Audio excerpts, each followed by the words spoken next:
We haven't opened this keyboard up yet, but we're playing it, and there's a lot we can tell just from playing it. Some notes sound great, and they're coming out. Some are a little softer. Some are missing their reeds. So there's some glaring problems like reeds that are missing. And then there's some more subtle problems like softer keys and notes that are just a little softer. That's a regulating thing, but the jack springs may not respond to the regulating. So we're likely going to have to replace those jack springs.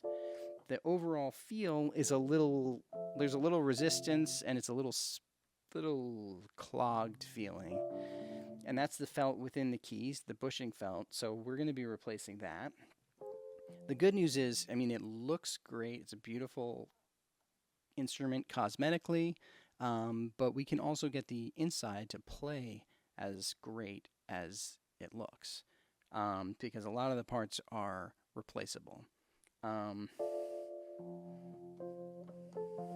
And that key's missing, and this one, way flat.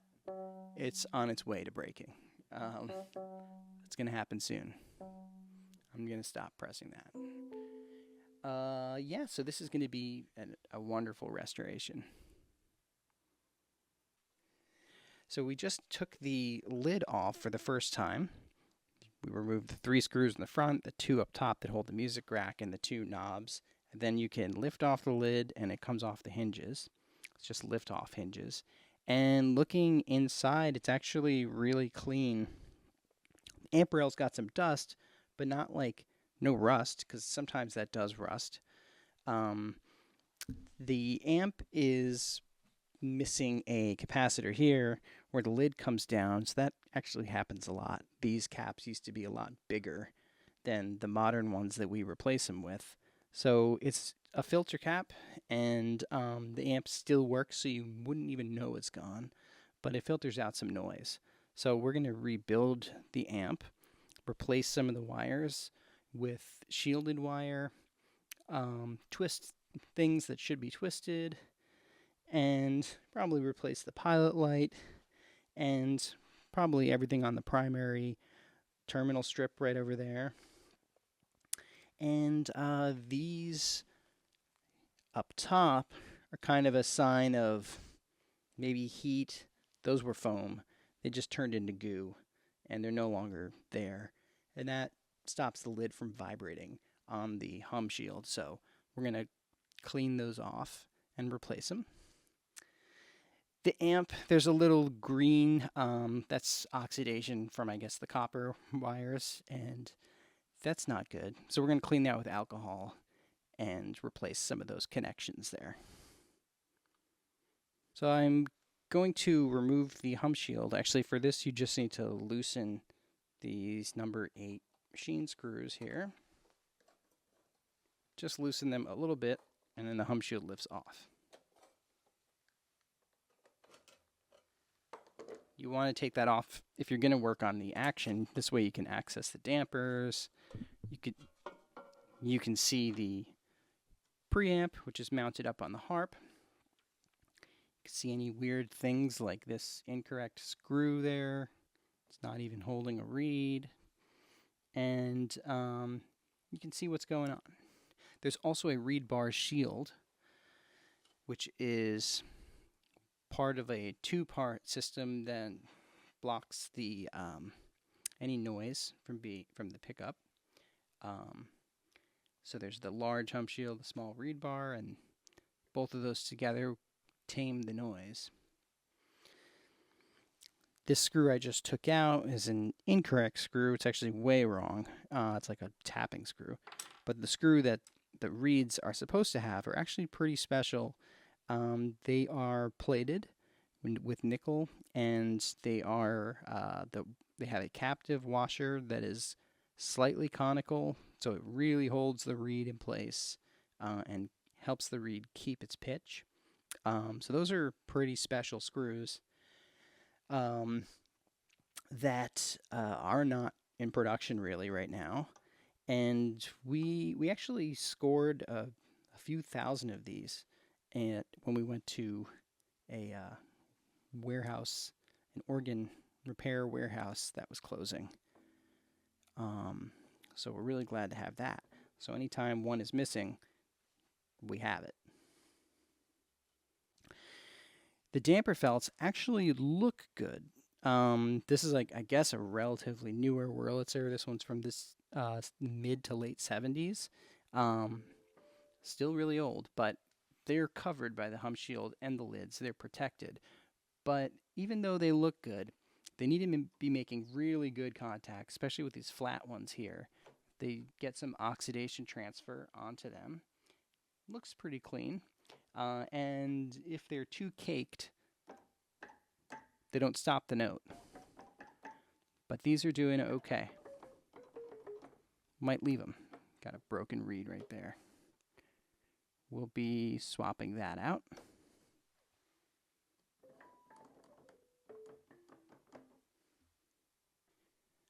So I replaced the incorrect screw with one of our extra reed screws, and I was concerned for a second because the other screw, being the wrong thread, could damage the threading in this harp, as there's a threaded hole in this harp. So I screwed that all the way down, and it went in smooth and holds really well, so it's okay. It looks like somebody just put a screw there and didn't try to force it.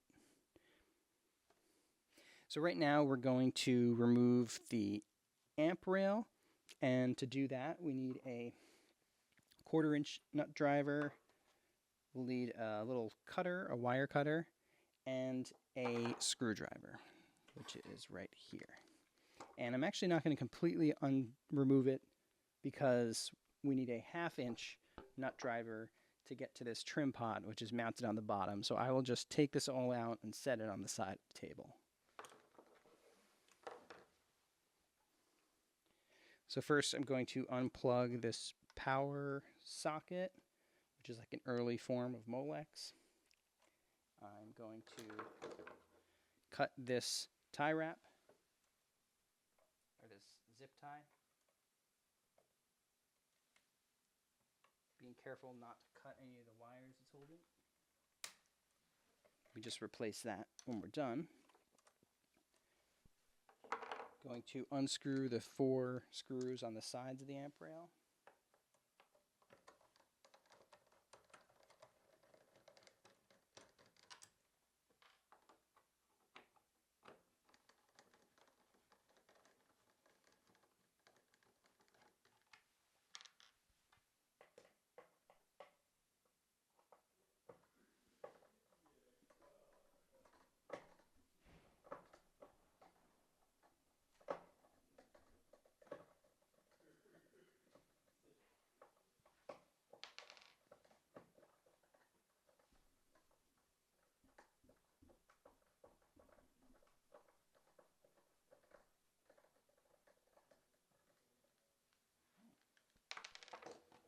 And then the 1/4 inch nut driver is to take the preamp portion off the harp.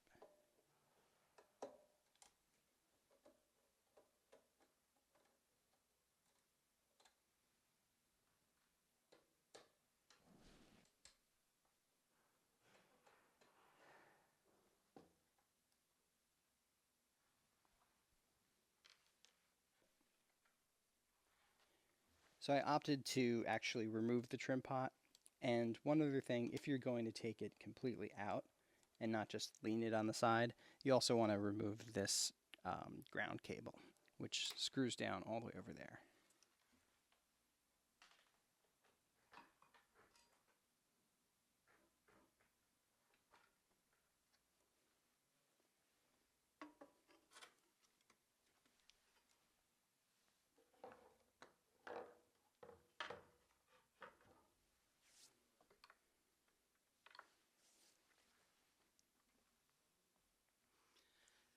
So with all that out, you're down to the bare bones of what a Wurlitzer is. You've got the amp out, and you just have the keys, the harp, the reeds, and the pickup. And you can see everything. We usually take some keys out and take a look underneath and see how much dust has accumulated over the years. And one of the things that can happen is as you're playing or moving it or tipping it sideways to transport it. The dust can kick up and bridge a connection between the pickup and a reed and short the voltage that's on the pickup and create a loud popping sound, or cut sound entirely, or damage the amp. So we could take a look at the bushing felt, and this is why it was feeling spongy. It's these little circular indentations that happen as the wood expands and contracts on the pickup or the posts, and forms that shape. So that doesn't feel great. We're also going to be replacing the key post felt because it's not very fresh and bouncy like it was. It's compacted. It's gonna smell because it's full of all this stuff, and it's just ready for replacement because brand new ones are available. The key cloth, you can see, has that indentation that's pretty bad, and the capstan sits on this, and because it's indented, the capstan, it needs to be further out than it normally would want to be. Sometimes you have to go so far that the capstan is almost all the way out of the whip, and it's wobbly. So with fresh felt there, you not only have a better surface, but you also have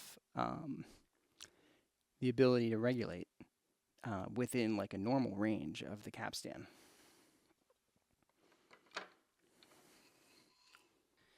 So I turned it sideways so you could see the action, but one thing I wanted to mention first is the general uniform color of the wood is a good sign. No spills, and it's not overly darkened because that'll indicate maybe it was stored in like a shed or an attic or something. The wood is looking pretty good on the whole. So let's look at the action real quick.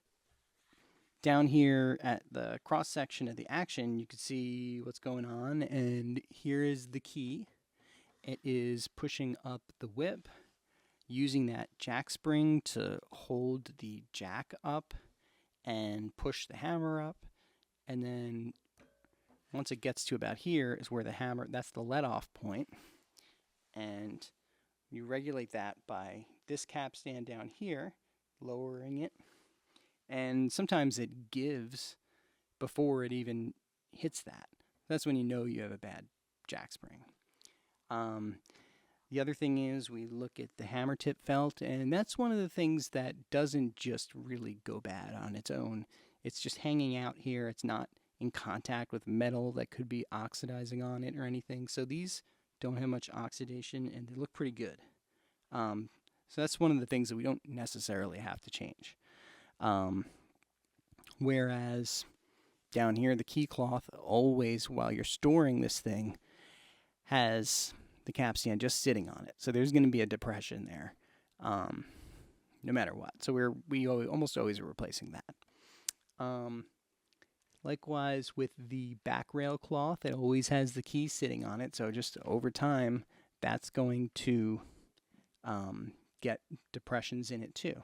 And that's what helps you regulate the height. So you want a nice even platform for all the keys. Let's see. The dampers are always on the reeds, so they can get the oxidation on them, no matter what. Sometimes if it's stored badly, it's not something that ages kind of just as you play. It just ages. The grommet in the back is looking good. It's a light gray color. It's still soft and rubbery. It's not crusty and cracking. So likely we're going to have to replace the jack springs, the key cloth, back rail felt. When we replace the jack springs, sometimes we replace the jack felt, which is where the upper capstan hits, because that does get a little transfer on it and does get deformed a little bit. So we're going to check that out when we have the whip assemblies out. Isn't the electronic piano beautiful when it's got the amp rail out and you can see all the keys and the harp and how it all works?